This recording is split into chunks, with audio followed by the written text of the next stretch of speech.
Hey, good morning, and welcome to the Comics Experience Graphic Novel of the Month Club, the Kids Edition, which is my favorite edition. I gotta say, I love the kids show because kids are the future, and kids love comics, and I love selling comics to kids. We've got a really fantastic book today. It's thoughtful, it is educational, it is smart, it is human, it is perhaps the most American book that we've done this year, and I just adored it. And it is halfway to somewhere, and we're very happy to have the author Jose Pimienta right there. Hello, Jose. How are you? Hi, Brian. I'm doing well. How are you doing today? I'm doing excellent, man. As I said, I loved the book. I think this is Thank you. just an immaculate piece of work, and yeah, you should be very proud of this piece of art right here that you made. Thank you. I am. I'm really proud of it. They say that we're not supposed to pick favorites when it comes into our works, but like I gotta admit, like that book at this very moment is definitely the favorite one that I've written. Which I don't know if I Yeah. should be saying that out loud, but Yeah, no, that's it's okay. It's okay to be proud about something that you did, and as I said, I think it's really deserved. thank you. So I always start the interview with the same first question because I think it really gets to kind of what we're trying to do here with the graphic novel clubs, and it's this: why comics? Of all the ways you could be expressing yourself, of all the things that you could be doing, what is it about comics that sort of lights you on fire, that fills your heart? Because comics are a solitary job. Oh You yeah. you work really hard by yourself, and yeah. So what's attractive to you about comics? It's a really big question, and and it's a beautiful question. Like, comics to me is like, first of all, it's a very specific language. It's a visual language. There's a reason why they say that a picture tells 1,000 words, and comics is just one of those art forms where it makes it so clear that, to me, illustrating is also writing. So it's a storytelling form in which you can take something very visual, which also it can be very specific, in order to bring it to life and to conveying a message. Just like prose is a type of is a type of communication, but visual literature, or just visual communication and visual language, is its own type of language. You're very much like English or Spanish or any other form. And comics just really seems to be like an excellent marriage of that, of like taking literature, taking storytelling, taking communication, and bringing it into a visual form with the flexibility of using other languages as well. So, I mean, like, that's why you can have all sorts of Japanese, Chinese, Korean, or Moroccan, European, or Mexican comics. Like, they all tend to implement like a similar format or language, if you will. And also, like, personal. Just to get even a little more personal, like, I was one of those people that are now referred to as reluctant readers when I was growing up, and I didn't really know why. I didn't understand why I grew up in an environment where reading prose just seemed to be the metric of intelligence. But even though, like, I know I'm not exactly super smart, but I knew that I understood like imagination, and I knew that I understood like a lot of things through visual languages and through visual mediums such as animation and comics and comic strips and illustration. Like, there were a lot of things that it's just like, oh, this communicates exactly something that I understand. But when given a book, it was just like it was just kind of like a blockage. So my snappy comment about this is that, like, if you give me a pamphlet, it takes me an hour to read it, but you give me a 500-page book and I can chuck it down in 5 minutes, type of thing. So when discovering comics as an art form and comics as a medium to to tell the stories that I wanted to tell, it's like, oh, this is, like, for lack of a better word, the perfect channel. So, and also, again, like, again, I can keep talking about why comics are important all day. So Well, as I said, it gets to the heart of what we do here. I yeah. think comics are important too. I think they're a fantastic art form that communicates things in ways that you can't easily communicate otherwise. Yeah, can I jump for a second on that? Please. So one of the biggest standards that we have is that like we tend to understand like the communication predominantly through, like I said, like the concept of language. And for some reason, we have culturally come to a point where we understand language to be like how we understand it in written things. So we understand it through like the written form. However, whenever you read something predominantly in prose and with words, it's what I mean, again, I'm sure educators can like get more specific with this, but like it's abstract thought. Like you read something and you're left to your own devices for your imagination to fill in what the concept of a word is. But with comics and with pictures, it's concrete, it's specific, it's determined. So yeah, I mean like that's why for a lot of people it's like it's a great, gateway into more reading. Yeah. So yeah, like so that way, like rather than just having to read a word and be like, oh, what does that mean? When you see a picture, when you see a story, pictographically, it's like, oh, that's what that means. It's down to the T Yeah.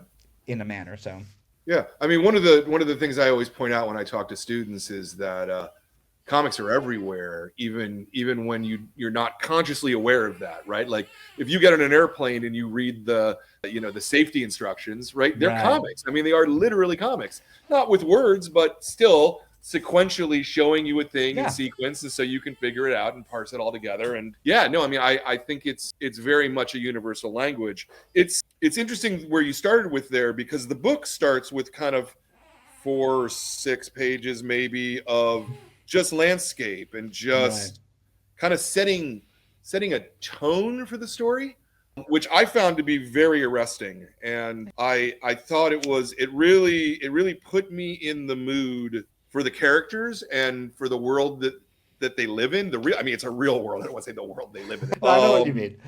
But yeah, I mean, just with just some of these, there almost some of these images are abstract, right? Like that the crashed truck halfway down the hill, and what looks like some sort of a viewing thing, but there's nobody there. And so I guess I wanted to ask, like, what was your thinking from using sort of such an abstract thing to open such a book that's narratively really, really, really focused on character and relationship. Yeah. So like, I mean, I think that one of my biggest problems with this book is that it's about so many things, right? And I know that sounds a little pretentious, but like it is. Like it's about language and moving and coming of age, and like it's you recently you earlier called it one of the most American books, and like yeah, I can talk about that in a second. But like yeah, unfortunately for me, the book is about a lot of things, which kind of makes it very sometimes a little difficult to like just kind of give snappy responses. Sure. But the reason why that opening is so important, or at least why I wanted to go in that direction, is because the book is also about how beautiful the world is around us, and we are a part of it. In the corniest, and I mean that in the corniest way possible. Like if you just pause and stop and take a look around, your surroundings it can be your home. So in order to do that, in order to convey that message from the get-go, I also needed to convey what is this world like, or what is this environment that eventually is going to resonate? Why is it so important to the main character? So I needed to display like this beautiful geography, that it's a very specific region, like it's a very specific area, around the place where I grew up. And I just needed to like just kind of like really lay it down to like, this place is gorgeous and it's unlike any other place, and it's really important, and you really need to take your time to just take it all in, because the location is the significance. And like it's also like a little bit of like my vehicle to show off this area, because again, like if anybody ever has the opportunity to visit La Rumorosa, you well should. It's a fascinating region. But it also just it's like a mixture of things, because I mean, for anyone who has flipped through those pages, you see that like, well, yeah, I'm calling it beautiful, but it's also terrifying. Like those trucks that are, that are inverted, yeah, like those are real. Like throughout history, like this is a very windy area, so therefore, like a lot of accidents have happened. It's also covered in graffiti. Like a lot of vandals have just, a lot of people have just gone up there and like put their displays of like, I love my mom and things. And like, Right. so how can something like that be considered beautiful? It's like, well, it is to me, or, even though like whether I condone that or not, it's like, it's part of the landscape. So I just really wanted to take the time to like put the reader into this world and why it matters, and especially because of how the story starts unfolding, like why is it so important for this character for Ave to like to reminisce about this place. So Yeah. Yeah, no, and it came across very much that way. I did you. I'm assuming you used photo reference for this. That you weren't yes. doing this from memory. Yeah. Okay. Oh yeah, Just no, I'm curious. It's lot, always lots and lots of photo reference for sure, and and also like I one of my biggest challenges today, just because like drawing rock is not easy. Like making that landscape engaging, at least pictographically, was a challenge. It's just like, yeah, it's yeah, a lot of photo reference. yeah. Um, You go out and shoot those photos yourself, or oh is yeah, this like Google Maps? Okay, very a good. mix of both. It was a Yeah. mix of both. So again, like the story begins with like this trip to La Casa de Piedra, which is where they go to, and again, like, yeah, there's some Google Map imagery. Like, you can find YouTube videos of people giving you tours and stuff like that. But, like, again, any excuse that I could find to go there. So, a friend of mine and I, like, we went there and we just took a lot of photos. But also, like, as I was working on the book, like a typical writer, like, I started changing my mind of, like, oh, maybe this composition would be better. Maybe I don't have this reference like this. So, I just started doing, like, a lot of, like, Google reference as well. So, it's a mixture of both. But, no, there were hundreds and hundreds of photos taken that day when I went out there and like Yeah. took it Yeah. there. So No, I mean it's quite a pretty looking place. yeah, Utterly fascinated by this. I Let's maybe talk about the Americanism of the yeah, book, because as I said, I particularly now with the political situation in America being what it is, and our current president who doesn't seem to believe that immigrants have any value. And I was raised exactly the opposite. I grew up in New York City, and I could see the Statue of Liberty every single week, and the yeah, words that were inscribed upon that, and I was like, that to me is America. We're a melting pot. We bring people in. It makes us bigger and stronger. And so I think you deal with a lot of those themes in a very intense way. And from what I really admire about this work is you do it from many, many, many different angles. yeah, Everybody's got a perspective on this, and you're very clear that everybody's perspective is basically correct. yeah, yeah. So I mean, like, so when I first started coming up with the idea for this book, again, like in broad strokes, I was given a lot of suggestions that were very good, but there were also a very clear signal for me that like I do not want to do that. And again, but what became very clear to me is that I wanted to tell us, like, I wanted to jump into the weeds, just get very specific about something that is a very ongoing conversation within the Latinx and Hispanic and Mexican American community, which is like, the no true Scotsman fallacy, basically, of just like who's more and who feels less Mexican, or like who's who reminisces more about their ancestry.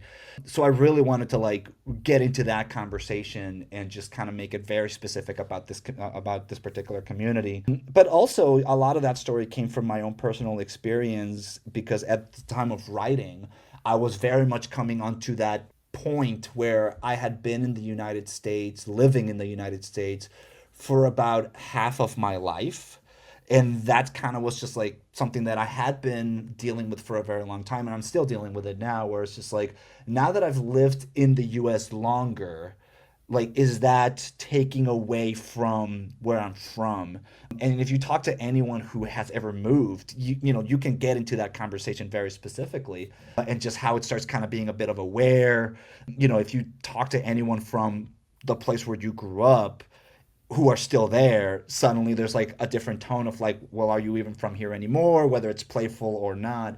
Right. So yeah, I really wanted to get into that conversation, and just because it involves someone from Mexico coming into the United States, language is a really big factor. Culture is a really big factor, which is kind of why I do signal to this idea of like, I have my own opinions on the concept of assimilation, and I have my own opinions on the concept of preservation, and and celebrating and celebrating cultures. But I know that it's not an easy conversation for people to have, and I know that it's a conversation that like even within families is a difficult one, because there's so many different perspectives, and like, yeah, I don't think that there is one specific answer. There's like multiple specific answers.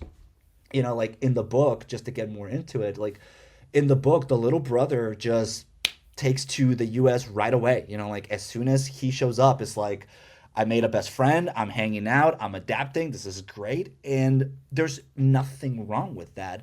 However, the main character having like this conflict of like, we have left something so valuable behind.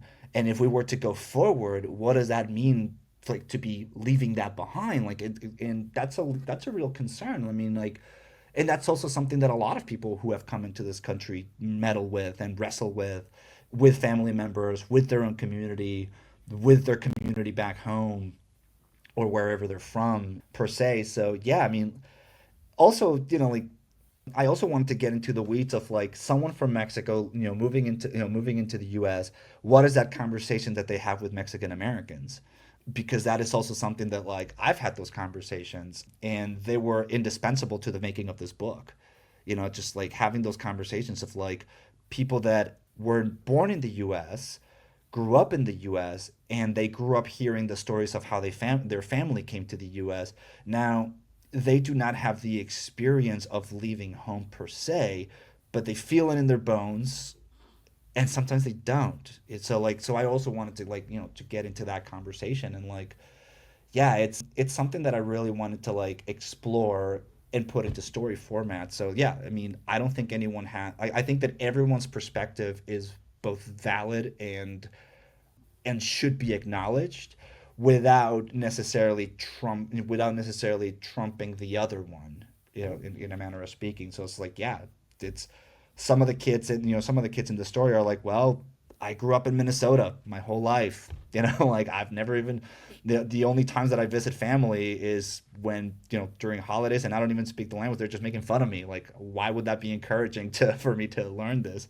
Like, Right. well, and yeah, and versus, while someone else's experience is that like, well, we used to cross the border a lot more frequently, but in the past few years, it has gotten more complicated, so we just don't. And then, you know, it's just something that we left, Yeah. and that's Do and you that's go ahead. do you think that the story or the way you approached it, you would have dealt with it differently had you started writing it today?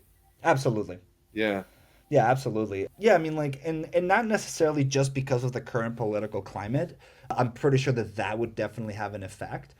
But I think it's also just because, I'm in a different position now, or I'm in a different place now. Like, one of the biggest blessings with Halfway to Somewhere is that it really fell out of the sky for me, in a matter of speaking. Like, like, it's the quickest book that I've written. Hmm. It was it's not the quickest that I've drawn, but like, for a book with so many ideas and so many like talking points, I am very surprised with just how quick I was able to like align it, but also just like to make a narrative out of it. That if I were to try to like do something like that now, I just don't know that I could, because like you said, I mean, like, we're in a different place now. We're in a different, like, the country is in a different location now. Books are dealing with with a lot of different issues right now. So yeah, I mean, like, I just don't know what writing this book would look like if I were to be doing it right now. I hope someone is writing a better version of this book right now, but that's neither here or there. Yeah, I mean, I don't know that I would say a better version. I thought I was very impressed, and I'm actually really surprised that you said that it was like the fastest book you've written, because it's so complex and nuanced, and it's not just nuance sort of this way of Ave's reaction to becoming an American, I suppose, but it's Right. also nuanced this way because most of Ave's strife seems to me to be coming more from the changes in his family than Right. the changes in his location, right? Right. Like if his dad and his sister were there with him, I think that Avi's reaction would have been very, very, very different, you Yeah. know? Yeah, and like, And not it to be comes that. across in the narrative is I guess what I'm trying to Yeah, say. no, Like it, no, it absolutely. Yeah, I mean, and it is there in the narrative intentionally, and not to be that person, but obvious pronouns are they them. oh That's sorry. yeah, yeah. But like, but yeah, I mean, like, you're absolutely right. I mean, like, that's also part of like, like I was mentioning earlier, that each character, or each family member has their own thing going on. I mean, like, and I personally do think that they are some of like the most complex characters that I've written to date, because like the father has a particular perspective, the sister has a particular perspective.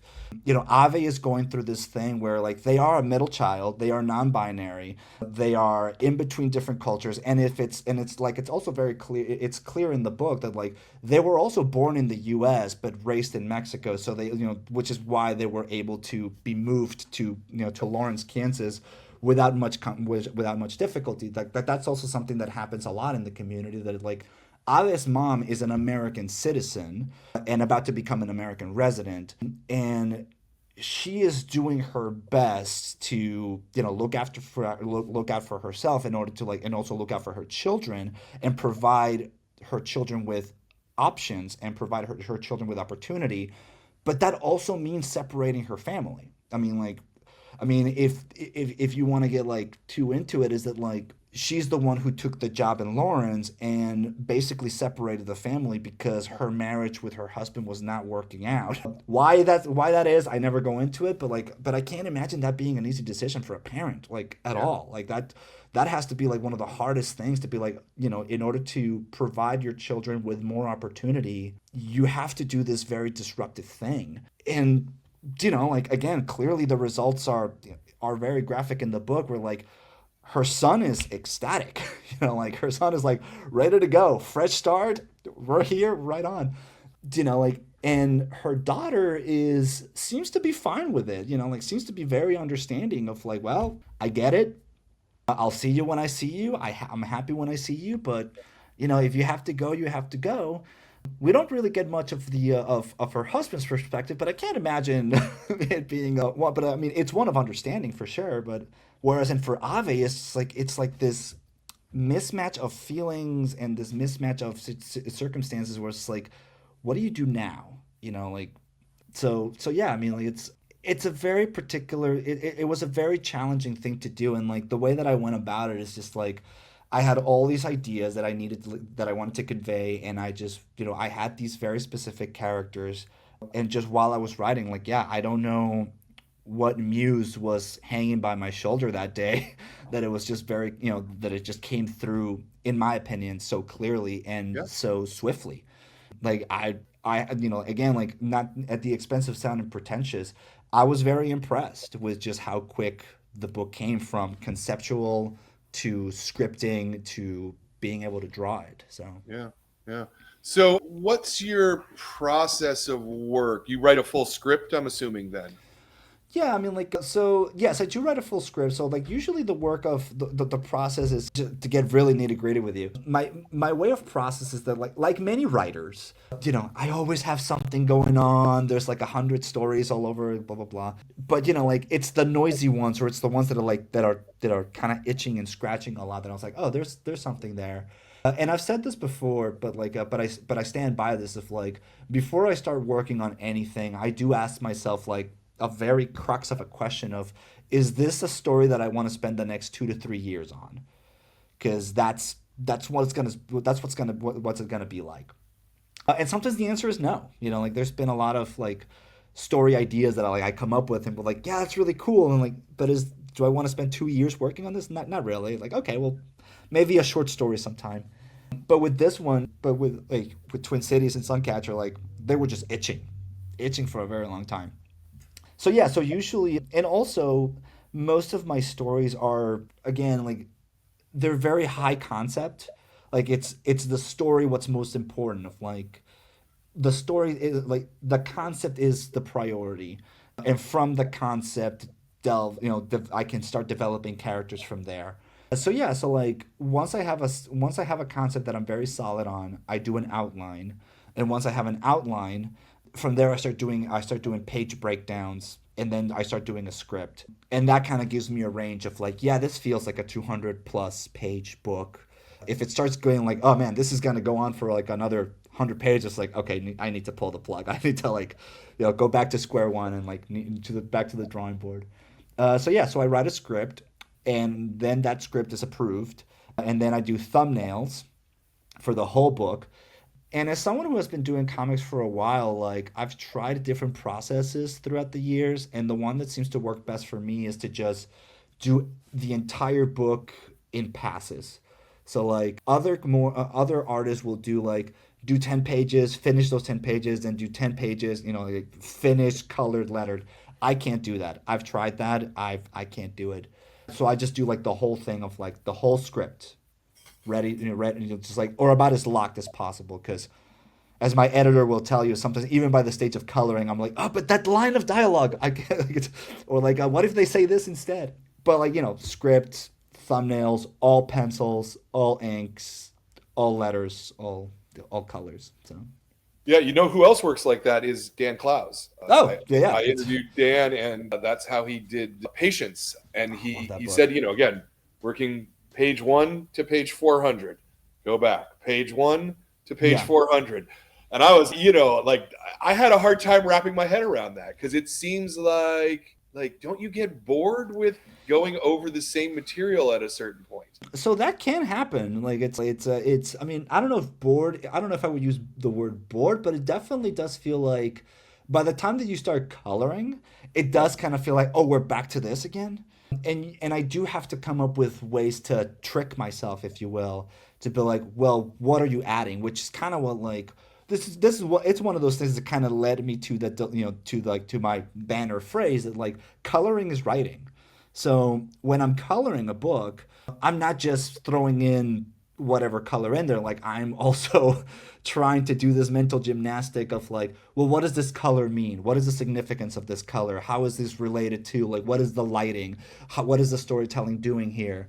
And that keeps me engaged. Like for instance, I don't know if you noticed, but like in Halfway to Somewhere, Ave never wears blue. So Did not like notice that.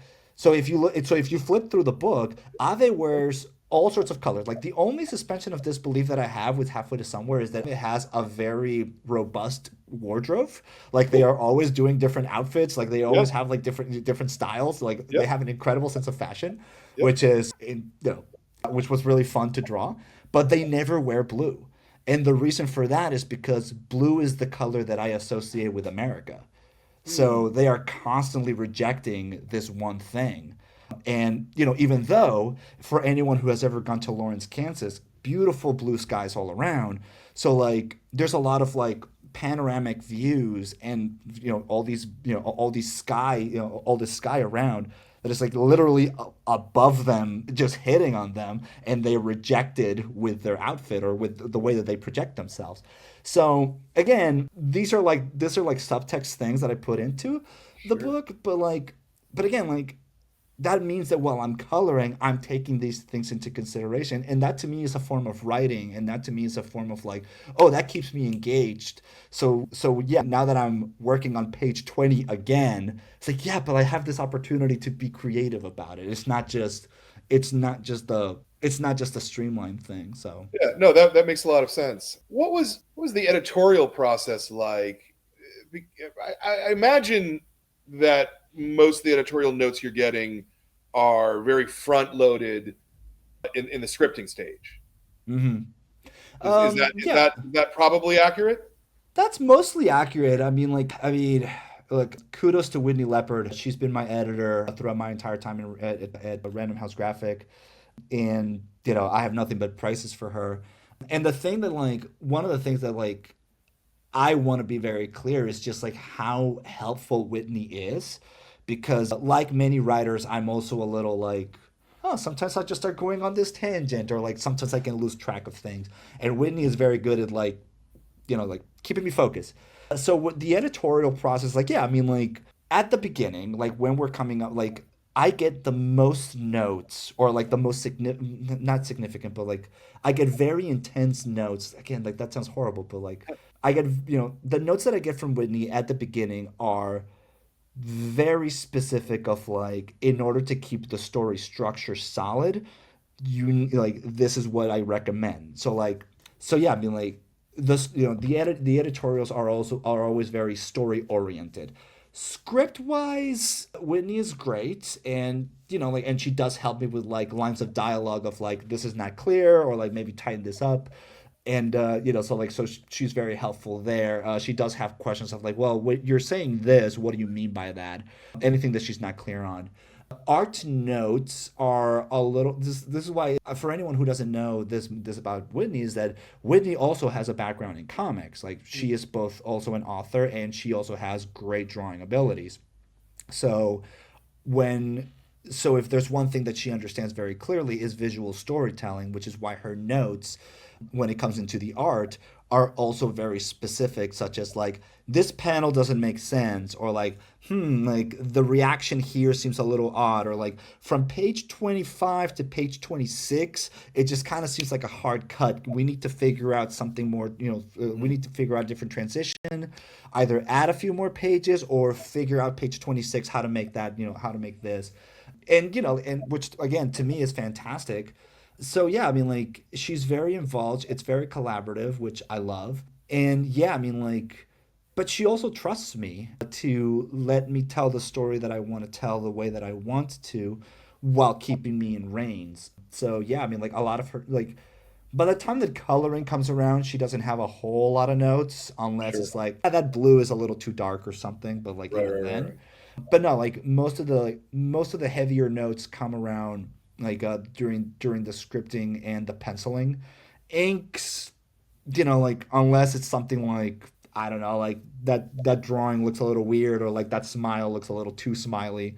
But no, yeah, it's she's very involved, which is Yeah, great. because I mean, generally speaking, when you're at the ink stage, it's kind of too late to make major changes. You know, right? Um, You, yeah, I mean, yeah, like structural changes for sure. I mean, like yeah, as I make the distinction between structural changes and aesthetic changes. sure, sure. Like a structural change would be like I mentioned earlier, such as like, yeah, like this the story is just not clicking. Like aesthetic changes would be something like they're smiling too much, or like Yeah. they kind of, it's something that is like, oh, you fix a panel, or like that background looks a little weird, or like hey, like your background is kind of, it looks inconsistent.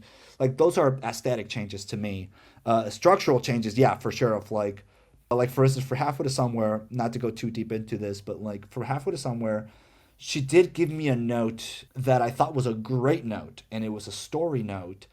But I was like, I'm starting to ink the book now. Like I can't make that. So like it's a great idea, but like we just can't. And she was like, okay, well that's Yeah. fine. I mean, so yeah, I it's just imagine that this would have been probably a more difficult book to edit than a lot of things that are being produced for kids audiences, because most of the stuff that is produced for kids audiences is, I want to say this without insulting yeah, anyone, no, it's kind of yeah, simplistic, right? Like it's yeah, very, I'll give you a really good example here. It was clear to me as an adult that Ave was going to join the running team. It was clear to me sort of the first time they started running, right? right, It took a while in the story until Ave realizes that, right? right, But what I really, really liked was you have all of these scenes of them practicing and messing up,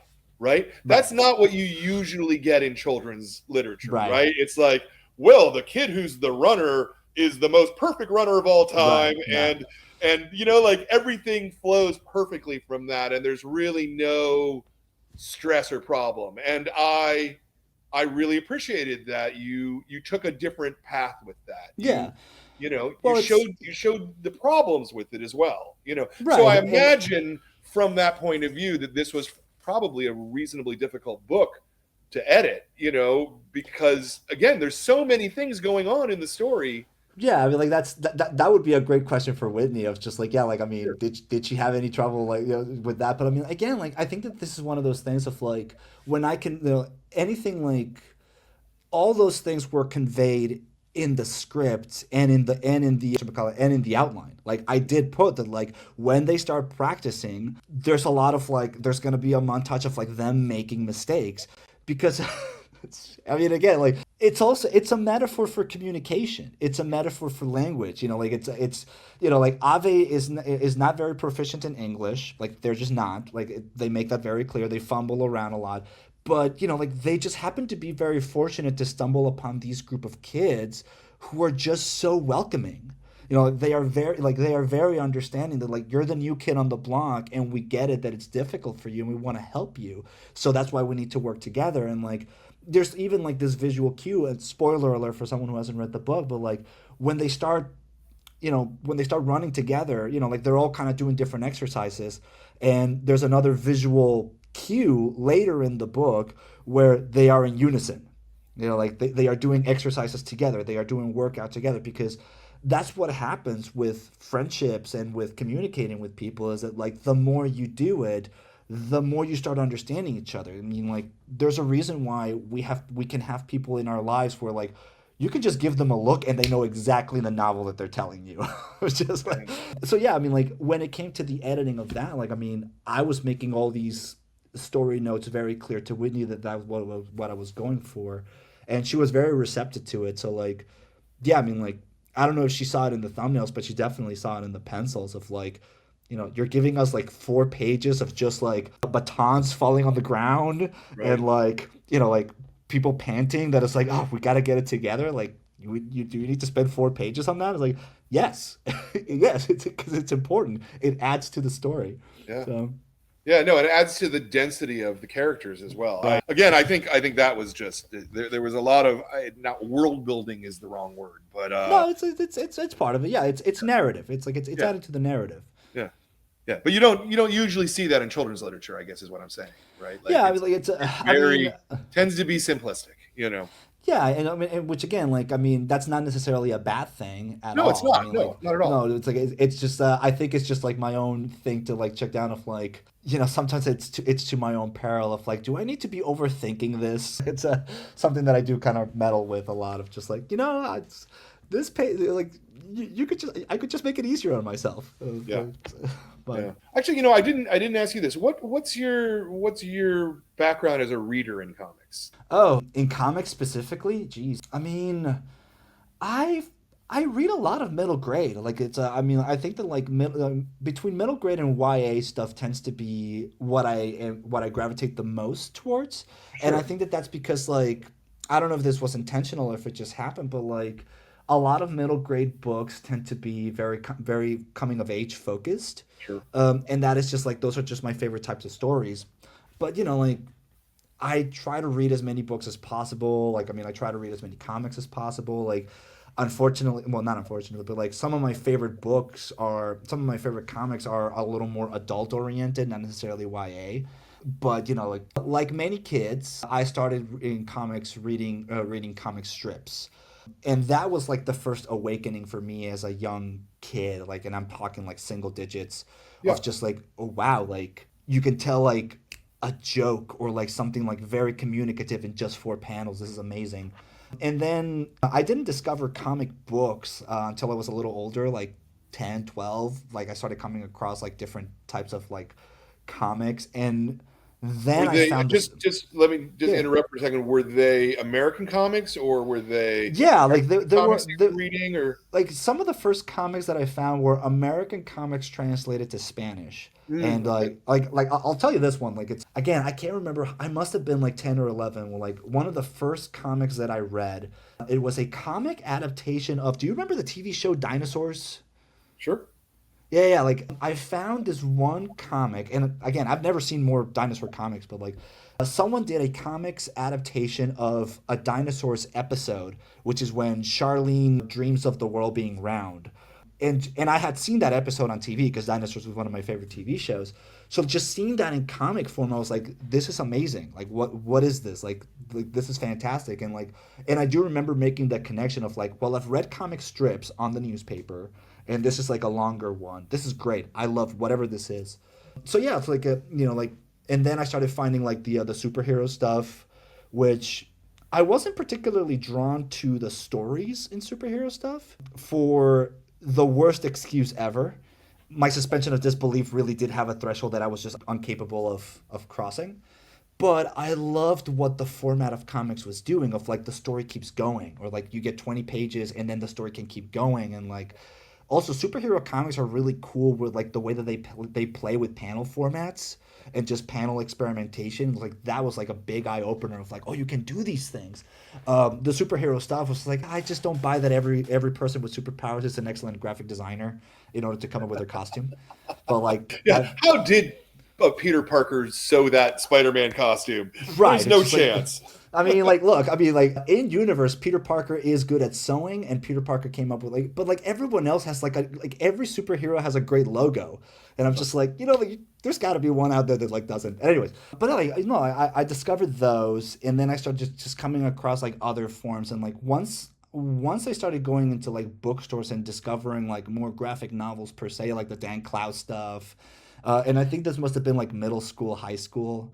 I can't remember the exact dates, but like I started discovering more of like experimental comics, more adult comics, and I loved those more. Like I loved the slice of life stuff, because like here's the thing: as someone who was influenced by film, I do remember like there was a big distinction between Mexican films and American films, and that I was at like again, American films, there's like a lot, right? But with Mexican films, most Mexican films, at least at the time, were very slice of life. Were like real people with like real life issues, like, probably for budgetary reasons. But I remember a high school professor, a high school teacher told me that it's like, no, it's a cultural thing, which debatable, but it kind of clicked on me that it's like, oh, like there's this storytelling style of telling stories that are connected to the places where we live that I seem to be very drawn to and fascinated by. And I want to and I want to see more of those. So I started looking for those in comics as well, and turns out that there's a lot to choose from in comics. So that tends to be like most of my gravitation towards that as a reader. So like just to name a few, like one of my favorite books is wow, the Hard Tomorrow is one of my favorite books. This One Summer is one of my favorite books. Mm-hmm. Shortcomings is one of my favorite books, and so on and so forward. So it's just like a lot of books that are set in the world that we live and have something to say about it. Yeah, like that tends to be like my big draw. So yeah. So, that was a very long-winded answer to your question, but like No, no, no. That was a good answer. Did you study art? Did you study comics in particular? yeah, yeah. I mean, like specifically, like I'm one of those people that I went to art school specifically for sequential art. Like Okay. I went to the Savannah College of Art and Design, and the reason for that was that like my parents are relatively conservative, and they were very much on that mindset of like you have to go to college, you have to go to college, and like I was always a little bit of like I want to do art and I want to be like a free kinder spirit and like I want to be I want to be a busker. So at some point like it became like a conversation of like no, you have to go to college, and so pick a college. So I did a lot of college things, and so I was looking for schools in Mexico, but then wouldn't you know it, this one time I was hanging out at the San Diego Comic Con, and I was hanging out with a buddy, and at the San Diego Comic Con, the Savannah College of Art and Design had a table there, and they Mm. were like, "If you like comics, did you know that you can go to college for comics?" And I was like, "Whatever that is, that's it." Like, so then it just became a game of like having to convince my parents of like, "Well, you did say that I have to go to college. How about this college?" And they're like, "Oh my gosh, what is that even a real major? Is that even a real school? Like, do you like really art school? Like, do you want to go to art school?" And I was like, it's interesting." And they're like, "But it's in Georgia. It's like it's all the way on the other side of the country."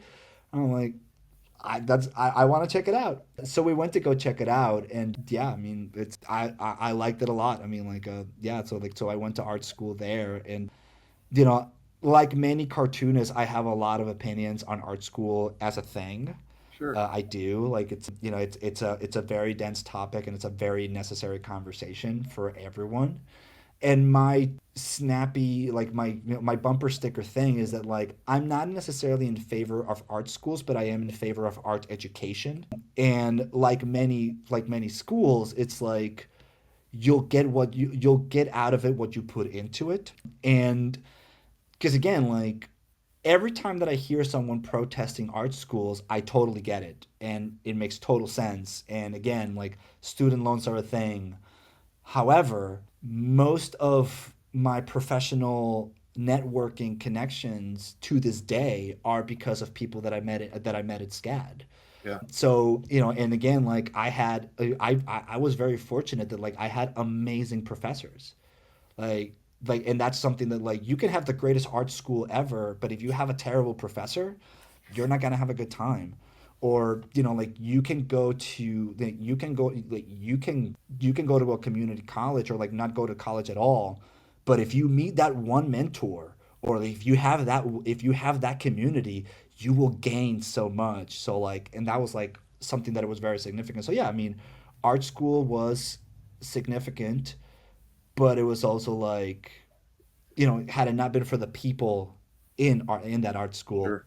I don't know if things would have turned out the way that they are turning out right now. So Yeah. I'm not 100% sure when you went, but these days editors are basically recruiting kids straight out of school. yeah, They're going and seeing what the students are working on, and offering them their first book contract, right? Like the before they even graduate. which I mean, again, like that's fantastic. I mean, like that's great. There, I mean, I don't know if that would have worked out for me because, like, well, I mean, like, unfortunately, no, that's. I kind of have like a similar thing. Like, I mean, like at SCAD, they used to have this thing called Editors Day where they would bring a bunch of editors and look at our portfolios, and I got a book deal out of there too. So like, so yeah, like, I clearly I'm not against it, Was but that also like, cities that came out of that, or was it something? no. I mean, like I'm very, very old. No, I went to school between 2003 and 2009. Okay, okay, So it was a while back, but like no, the book that I got out of there was for SLG graphics. I was working during my last years of SCAD. I was working on a book called A Friendly Game, which is a book that I did with Lindsay Hornsby and and my other friend Lauren Affey. Wow, I can't believe I blanked. I haven't thought about her in a while. Lauren Affey, Lindsay Hornsby, and myself, like we worked on this one book, and we showed it to to an editor there, and because we had been working on the book for so long, he was like, all right, let's take a look at it, and before you knew it, we were offered a contract of it. So that was like, wow, that's like dream scenario. yeah, So yeah, I mean, like, and again, that does kind of put it under your belt that you've been published.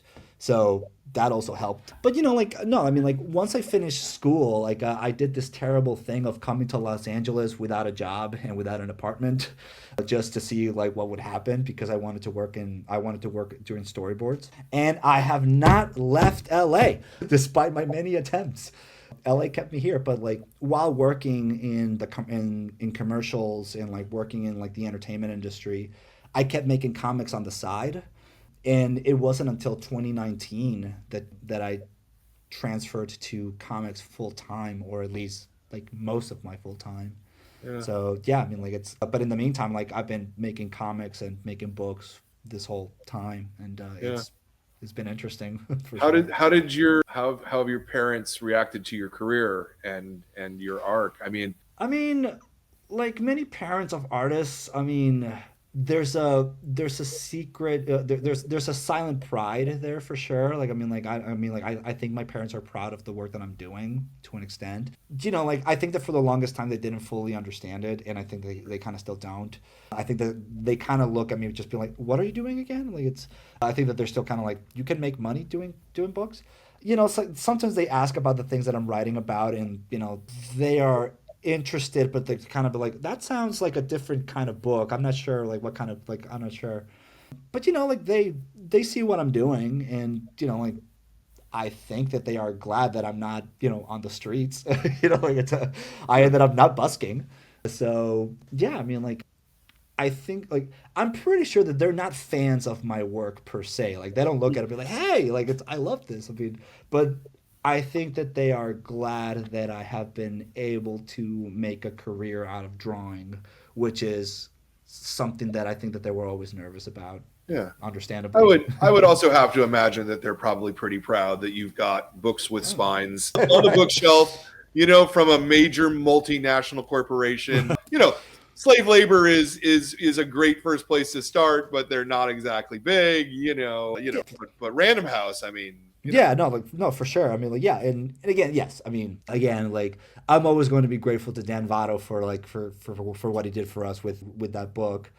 But yeah, I guess it would be fair to say that there is definitely a degree of difference between sure. slave labor graphic and the self-publishing books that we were doing, in the early 2010s, to working with Dark Horse and working with and working with with Random House Graphic and just Random House period, because I mean Yeah. because I also have that other book with Viking Press, which is also under Penguin Random House. So yeah, no, it's a and so yeah, working with different publishers for sure, just kind of be like, oh, it's so yeah. I mean, I don't talk to them too much about that, just because like many adults, like my parents are busy and I'm busy, and so we don't really have like a whole lot of like time. We see each other whenever we can. Sure. So when we do, we're just talking about. I like to hear about them. I like to hear how they're doing, and every once in a while they do ask me like, "What are you working on right now?" It's like just another book, something else. But Yeah. I want to hear more about like how they're doing and like what their lives are like, because Yeah. they're my folk. I miss them. So Yeah. No, I hear you, man.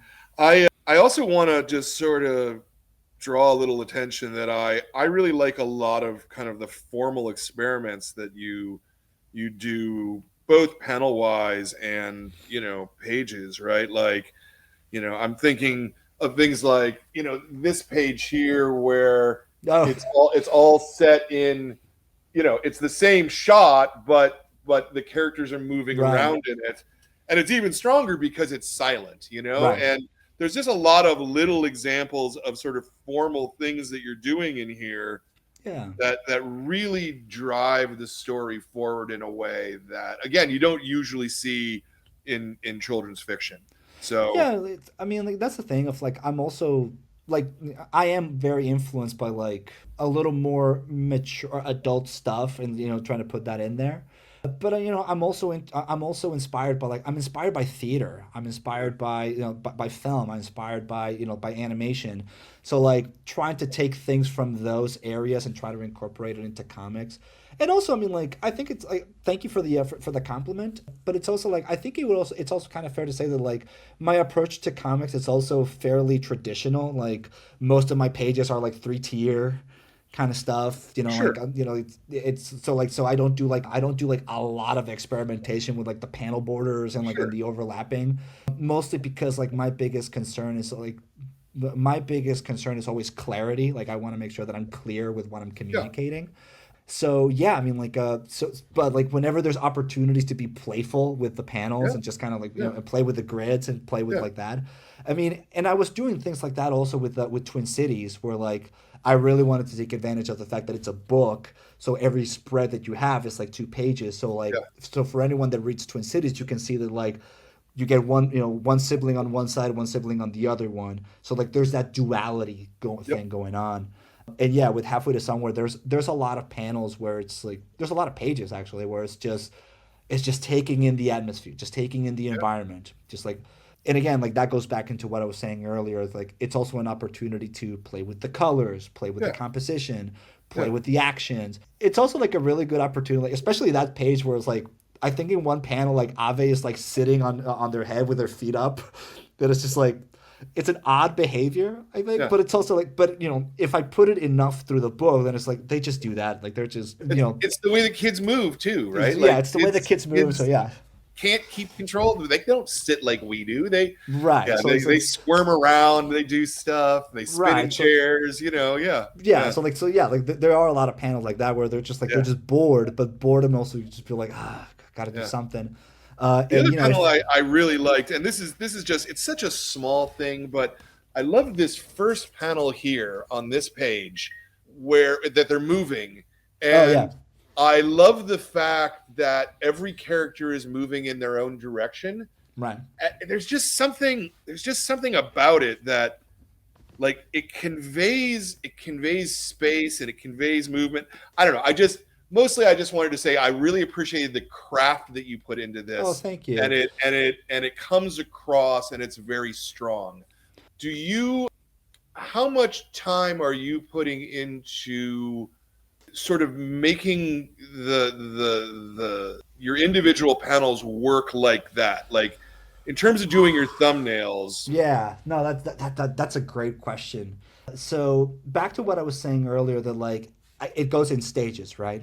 Yep. So like with the outline, the most important thing is that the story is definitive. Like beginning, middle, end. the messaging is clear, the point is clear, like it's the structure is clear. Like it begins here, they're gonna go through this, and then it ends here. The script's purpose is to make sure that the dialogues are mostly there, but also that the page breakdown is set and that each page just has sufficient dialogue, but also enough breathing space for the pictures. So like I try to make sure that that the pages are not overflowing with dialogue because that would I'm just like ah. So the scripting set is for that. The thumbnail stage is to figure out the pacing. It's just like what am I putting where, the compositions, and so going back is that like thumbnailing is this really weird stage where I'm like going back to the script but drawing stuff and it's just like a lot of back and forth, but I'm trying to make sure that the pacing for the story is set. And then to answer your question, when it comes to the penciling, that's the opportunity for the characters to act. So that's really where I just let it flow of like what is this character acting like? What is this character doing here? So like for instance, like that page that you mentioned of like, yeah, it's an establishing shot where they are arriving to the house. Then some characters get their thing, some characters have their dialogue. And what is the point of this page is just to exchange this dialogue in this new house that they just moved in. But when it comes into the penciling station, and now it's like for like anyone that has ever moved into a new place, see, it's vast and it's empty and it's chaos and there's boxes everywhere. So everyone is kind of in their own headspace. So everyone is kind of moving around. But the mom needs to say this and the brother needs to say this. So like where are they in the scene? And that's for the penciling stage for me to figure out, even though it should be in the thumbnails. In the thumbnails, it's just like as long as the pacing and the staging is set, the acting will come through in the pencils. So that way there is a lot of erasing where it's just like in the penciling I'll have someone just standing. Like no, like what are they thinking? Like they are standing straight. Like no, they're standing. They're thinking, or like they're biting their nail, or like they have their arms crossed, their hands in their pocket. Like what are they going through in this one? So like that I leave that to the penciling stage of just like let the characters come through in their performance. Yeah. So yeah, it's and in that scene in particular, like, there's a lot going on. There's movers coming in, Sure. like someone is unhappy, someone is trying to get settled, and the other one is a kid. So Yeah. it's Do you work traditionally pen and ink, or yeah. do you work? Okay, very good. Yeah. Yeah, it's one of the last things that I have left is that like because when I was working in commercial storyboards, everything has to be digital, and for anyone working in animation, it's all digital now. But like so, as someone who has dipped my foot into those things, I have no problem with doing it that way. But there's something tactile that I miss, and my comics is the last thing that I have where it's like I draw it, I thumbnail, I pencil, and I ink traditionally, but the coloring and the lettering is all digital because that's also just like very subject to changing. Sure. And it's also I did want quicker. to ask you about. I did want to ask you about lettering. First off, I very much liked the way that you solved Yeah, the Spanish English, that yeah, the Spanish is in black and the English is in blue, and it's yeah. very subtle too, right? Like it doesn't beat you over the head with it. Where was that your thought Sort or of, sort editor? of. Yeah. It was. I mean, like once again, it was a collaborative thing. So one of my biggest issues that I have working in comics in this country specifically is that for anyone that is familiar with my comics, especially like the ones that I write, like Suncatcher, Twin Cities, and Halfway to Somewhere, they're Mexican characters for a good part of their lives living in Mexicali, Mexico. So it would make sense that they are speaking Spanish. That gets very difficult to do when you're making books in the United States. And in Twin Cities, it was a little easier to get away with it because, like, it's a border town, so a lot of people are just like speaking Spanish back and forth. So, like, who cares? Like, it's fine. But with Halfway to Somewhere, it was like I didn't know how I was gonna figure that out. So there has been a lot of solutions. Like in the past, like I've seen people do like they put like asterisks or they put like Yep. different fonts and things like that, Brackets. Yeah. brackets and things and things of that sort. I didn't necessarily want to do that because like I just didn't want to add more space into the word bubbles. So instead, but also like the book begins in Spanish. Like they're speaking Spanish, so traditionally it would just it wouldn't make sense to put brackets in the beginning. Like that just kind of seems like an obstacle, or just kind of seems like, oh, why are there brackets? And it's not until later that you find out, like, oh, because maybe it's Spanish. Like I didn't want to do that. So originally, what I wanted to do is that I wanted to have each language in a different color. And then here's the technical answer. Not my editor, but the designers for Random House Graphic came in and they're like, see, the thing about lettering is that because they need to be 100% black so there's no misalignment in the printing. Like they can't risk that. It's like that's understandable. Okay, so what are my solutions here? It's like, well, have you considered maybe doing 100% black and 100% cyan maybe? I was like, okay, I could try that, and it looked awful because it's 100% cyan. It's just like, it's kind of a little readable. So we went back and forth. We did a couple of tries, and eventually we came to this conclusion of like, well, how about? Because I also pitched them of like, what if it's like 80% cyan and 10% this, or like that way there's less room. There's like there's less risk. But eventually we came to the conclusion of like, look, if you can't do 100% one color, you can do like 90% one color and a little bit of this color. Like maybe two colors is fine. So the easiest out of that was like, let's just do 100% black for Spanish. So that way it's what gets you in the story. It's traditional comics. No one's going to question it. But then by the time that you get to the English, let's go with like blue that it's distinctive enough, but it's not 100% cyan. It's like, I can't remember what the percentage of it was, but it was like, it was a percentage, it was certain percentage of cyan and a little percentage of magenta. And like that, and that'll be enough so that there's no, so there's less risk for misalignment. And like again, like that kind of seemed like, I thought that at the beginning of the book we were gonna need to put like this disclaimer of like, hey, just remember, black in Spanish, blue in English. But it turns out that like we didn't have to do that. Like that was like one part that like Whitney kind of told me, is like, just trust the reader. Like the reader will figure it out. Yeah. Like okay, so like, and biting my nails, but like that ended up being the case. So Yeah. that turned No, I out think great. it absolutely is. And in Yeah. fact, there's even a scene like way towards the end where Raymond is speaking in Spanish and English, Yeah. like on the page, and he's got and he's switching back and forth Yeah. effortlessly between the two, which is how people speak. But it I thought it really worked as a visual thing, Right. that it wouldn't have if you had brackets in there or some Right. other external kind of signifier. Like it Right. couldn't have worked. Um, Yeah, because again, like a big part of this book is like and again, I know that it's like a big topic yeah, for a lot of reasons, but like a big topic of this book is our relationship to language, yeah, and it's our dynamic with language and the fluidity of language and the complications of language as well. So it's just like, so yeah, I mean, like there's a reason why Raymond is the one that just adapts really quickly, and as soon as they speaking English right away, but like they yeah, also speak Spanish here. There's also the story plot where like just like like they are starting to communicate more in English while Ave continues to communicate in Spanish, and they understand each other. yeah. Like they can communicate seamlessly, but one is having a different experience. Yeah. So yeah, and Yeah, no, that it comes across very much. Is the font you're using based on your handwriting? no, the font that I used for those three books, it was something that I found on Blambot. A huge kudos to Blambot and Nate Pecos. He's amazing. He's an amazing designer, and he's Yeah. also a great artist. But yeah, like Ned Pecos has Blambot Studios where he makes fonts, and I found that one at the time, and it was just like exactly what I was looking for. So I took it. It was one of the fonts because also like Nate Pecos has this wonderful thing where like he does have some fonts for free for comic artists, and he's very open about it. He's like, there are some fonts that he charges for, and there are some fonts where it's just like, if you're a comic artist and you're trying to like do this, like here you go, here's a few free ones that I have. So I found that one and I loved it, and I asked him if I could use it, and he said absolutely. Little did we know, because a little bit of backstory for you. I originally used it in Suncatcher before Suncatcher was bought by Random House Graphic. Mm. So originally Suncatcher was a Kickstarter project.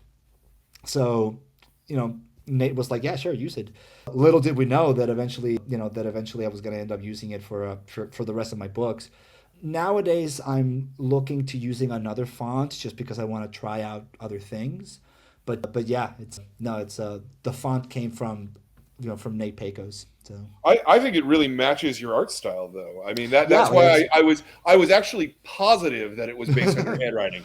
not Just like it's because when you look at it compared to the art, it looks of a piece, yeah. Whereas a lot of times you look at a font and it's kind of jarring to the style, That can happen for sure. But no, yeah, like I mean, again, that was a match made in heaven. Like yeah, like Yeah, once I found it, I was like yeah, like that's the font that I want, and yeah, it just happened to line up really well. Like I've gotten that comment many times that it's just like yeah, it looks like your handwriting or it looks like you did it specifically. I was like.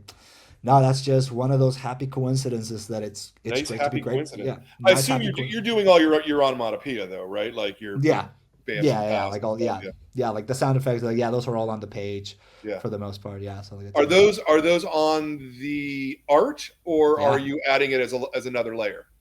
No, those are all on Nice. the page. Hmm. Like every once in a while, like I mean, every once in a while, like I said, because like I mean, even after I scan an inked page, like I still will do like some touch ups here and there. Yeah. So I'm pretty sure that there are panels where I either modified an onomatopoeia or I fixed it or like I added to there. Like I'm pretty sure those panels exist, but for the most part, no, those are there. Those are on the Nice. page. So Very nice. Very yeah. nice. I have nothing but good things to say about this book. Thank you. I'll just keep saying that over and over again. Is there any question that I about the work that I haven't asked that you would like to, that you haven't been asked in an interview, I guess, Yeah, that yeah. you'd like a chance to talk about? Yeah, I mean, like, I mean, I worked on this book for a couple of years, so as you can imagine, like, I have like way too much of like a thing. Sure. I do love talking about the namings, like the naming of characters was like a really big thing. I talk a little bit about it in like the author's note of the book, but like one of the things that I love so much about like when I found the name Ave was just like it was just how versatile, to the story purposes it was because like I wasn't even sure how to pronounce it in English. Like I know how to pronounce it in Spanish, but like but also I mean like all most of the character like every like this is something that like I made a promise to like I made a note to myself that like every single character that speaks has a name regardless of whether or not the name is in the book or not. But like most names are tributes or like are name most characters are named after someone. The few ones that aren't are very thought out. Like for instance, the father's name is Rodolfo, and the reason for that is because I wanted to think of like the most masculine name I can think of. Because again, like we haven't talked about this too much, and like, but like Ovid being non-binary was something that like even at the time at the time of writing, it was something that I was coming to like more acceptance of. Like I've known that I'm non-binary for a while, and that's a whole other thing. But like in the writing of this book, it was also like there was also like a lot of me working through a lot of stuff. So, gender roles and male female dynamics are very prominent in the book. And just to put like a little bit of a backstory of like a big inspiration for the hike, it came because my dad, my brother, and I went on the Santiago de Compostela pilgrimage, which I don't know if you're familiar with that, but it's a if you ever want to look into it, like there's this very famous pilgrimage called Santiago de Compostela. It takes place in Europe, and like my dad had been wanting to do that hike for a very long time, and he took my brother and I, but didn't take my sister. And that kind of like nudged at me a little bit of like what's that all about? And again, like not trying to throw shade at my dad or anything, but like it did kind of nudge me to like why was that? And that it's into that kind of like made its way into the book of like, well, it's supposed to be a father son hike. And I'm like, why? Like, why don't we just go hike as a family? Anyways, when it came into naming him, I wanted to think of like what's the most masculine name that I can think of.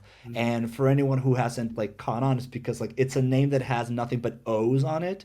And in Spanish, usually what genders a noun is whether it ends in a or an o. So like just like to give an example, I don't know, like I'm trying to think of like something off the top of my head, but like yeah, like if a noun ends in o, it's usually given a male pronoun, but if it ends in a, it's given a female pronoun. Everything else in between is up to context. But so like I wanted to name him something masculine. I was like, oh, a name that only has O's on it. Whereas in their mom is a name that I've seen for both men and women. So so Ave's mom has a non-binary name, or a unisex name rather. Their sister has a unisex name, but their youngest brother has a masculine name. You know, Ramon is like very, you know, it's like a Yeah. boy's name. So I'm kind of adding to those things and just kind of like adding like little things to that. So yeah, I mean, like I put a lot of thought into like the naming of each character and like what does the name mean and like why, you know, like why does that name carry out.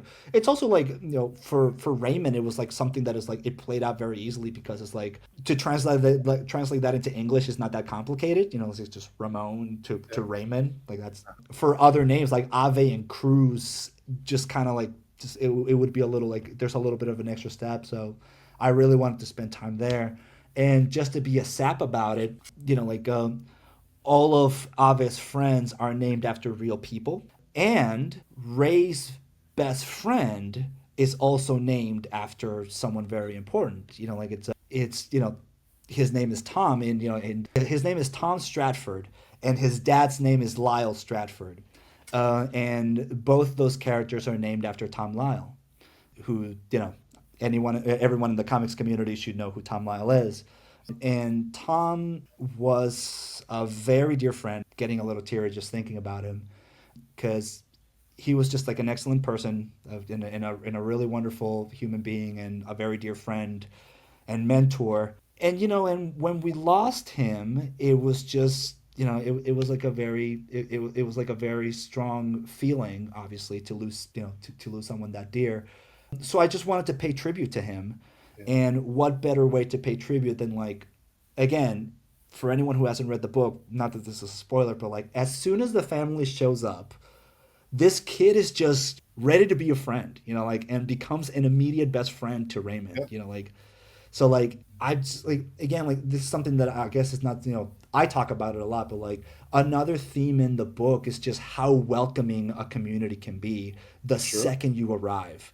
And I think that that is like a, you know, it may be subtle, but it's definitely in the text of just like I think that that is super important and a very strong message of just like being welcoming to someone who is new or being welcoming to someone who may feel left out is a very important message. And I wanted to give that tribute to someone who was very, very caring and very kind. So yeah, It's kind of beautiful. uh, It's yeah. kind of So beautiful. I like that. I like that a lot.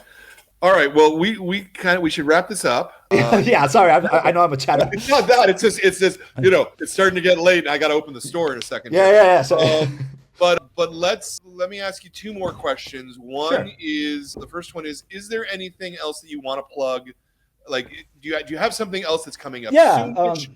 You Yeah, know, yeah. I mean, like, yeah. Halfway to Come Somewhere came out. So in July, I illustrated a picture book illustrated by Rachel Payne. I mean, sorry, written by Rachel Payne. It's a picture book. It's called Let's Rumble.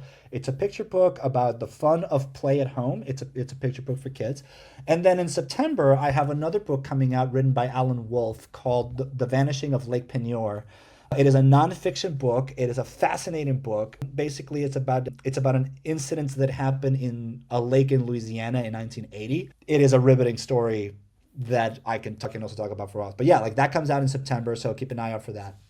wow. So Uh, 3 books in a year. That's yeah, so yeah, I was pretty busy for a couple of years working on like 3 to 4 books. yeah. So I'm trying to repeat that miracle. So And what about your written book? I'm currently working on something. It has not been announced, so I can't talk about it too much. But Understood. I'm current.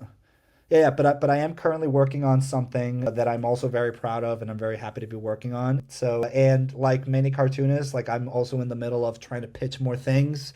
Sure. So, you know, for anyone who's listening out there, put on the good vibes and the good feels because I want Yeah. to keep making comics. Yeah. So, No, I cannot wait to see what else you're able to come up with. I quite liked this. thank you. And then the last question is, it's much like the first. I ask everybody this. This is a series of interviews. We've actually been doing these for 10 years now, Nice. and 10 years of monthly interviews, both with a kids author and an adult author. So that's Yeah. 240 shows more or less. And so we have a lot of people who watch these who aren't necessarily they don't care or not care about the individual books, but they're trying to learn about being a cartoonist, right? Yeah, okay. And a lot of people come back to me with, I want to make comics, but I don't think I'm good enough, or I'm not sure if my idea, or, like any of the things where the little doubts kind of nag at you. Yeah, So I mean, like, if there was a piece of advice that you were going to give an aspiring cartoonist, yeah, I mean, like, unfortunately, I have more than just one, so bear with me. let's go for it. But the thing is that, like, look, imposter syndrome is very real, and some of us, like, and I'm not exempt from it. I have it every day, and that's fine. But gosh, I mean, again, without turning into a sap, and without getting on a soapbox, is that like making comics, like you mentioned earlier that it's a bit of a loner activity, and you're right. It doesn't have to be per se. I mean, like you can have comics hangouts, like I've done a lot of those where you just like you hang out in a group and everyone is just working on their own thing. You can do that. That's totally permissible. For the longest time, like when I start, in 2011, 2012, I used to do like I used to participate in Skype parties where we would just be all Skyping and everyone was working on their own thing while working. Anyways, the thing about making comics is that like it's the obvious, right? Of just like keep doing it, keep doing it, keep doing it. My piece of advice is a little big here. It was like explore everything. Explore as much as you can. Explore your process, explore your narratives, explore your influences. Like I've said this before, it's like you don't know what's going to inspire you and you don't know what's going to touch you. Like on paper, I shouldn't be inspired by the story of a 10-year-old girl in a beach town in Canada, and yet that book moved me unlike anything before. Right. Like so yeah, explore as much as you can and try things out, like listen to criticism. Some things are not going to work out and some things are going to work out better than you'd like to. So like try everything and, again, like surround yourself with people that are supportive, because I will get this, and maybe you can edit this out, but like, look, unfortunately, we do live in a world where systemically we are constantly being told that the arts are expendable and that there is no value in it.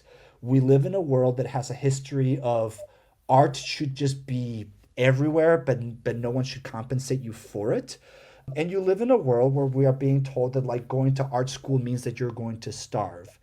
And that is unfortunately a reality that we live in that kind of world where like we are taught to not see value because again, there are words for it that I'm going to try to omit. But the truth of the matter is that the only person who can tell you to stop is yourself. And, like, regardless of what people tell you, listen, but also assess and address and make your own conclusion. There is no shame in starting to make comics and then realize that you actually prefer to do sculpture. There is no shame in having no background in comics and just wanting to do something. There is no shame in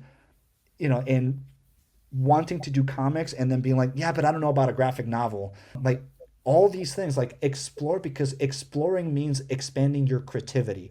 Creativity does not mean artistry. Artistry does not mean, does not mean creativity, et cetera, et cetera. So to any aspiring cartoonist, try everything, try it out, see what works, and surround yourself with a community that is encouraging you to keep trying things out, regardless of what that thing is.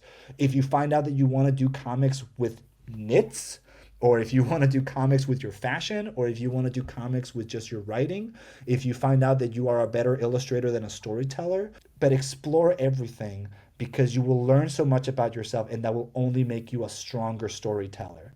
It's just trying to be open to that susceptibility of what else is out there. There is no growth when you're in an enclosed chamber. And the last thing that I want to throw in there, because again, like there's a lot of like really cool podcasts and a lot of cool books and a lot of cool stuff, but like I have obviously very complicated feelings about someone like John Cleese. But for anyone out there, there is a John Cleese talk on creativity that you can find on YouTube. It's like 40 minutes and it is amazing on how he talks about creativity.